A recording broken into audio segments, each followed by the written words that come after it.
Hello, Summit Artist. If you recall, we were taking a look at all of these beautiful mandala drawings. And we made 4 practice drawings, and then we went onto the iPad and we made another practice drawing on our iPad using the sketchbook app. And so we had already taken a look at the Tibetan artist, the first artist that created a mandala. And remember, they were using sand when they were drawing.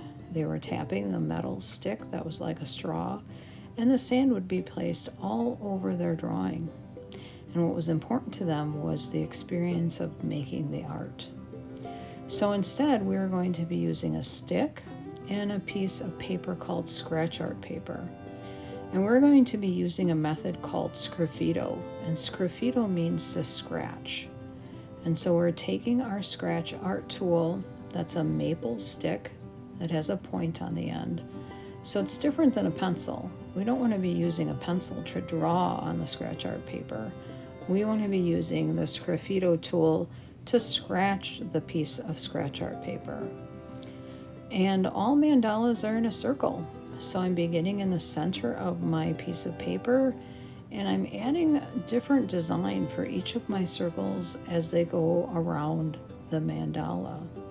So you can see here I'm really taking my time, and I'm going back and forth a bit to make this a thick line instead of a thin line.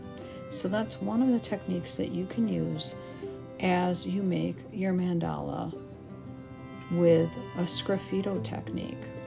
So take your time.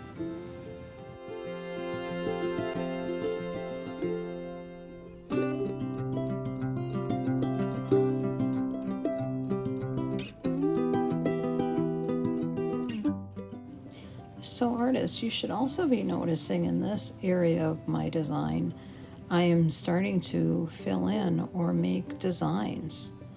And instead of filling in, I'm actually scratching the area with a pattern or design.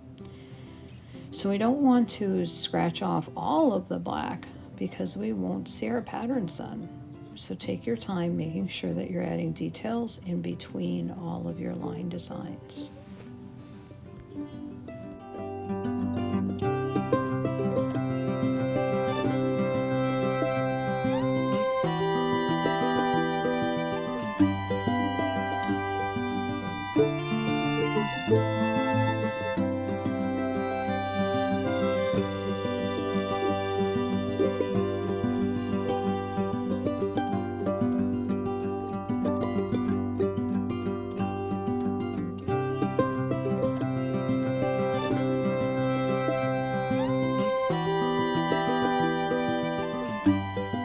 So boys and girls, I'm nearing the point where I'm at the end. I've gone all the way around until I reach all sides of my work of art.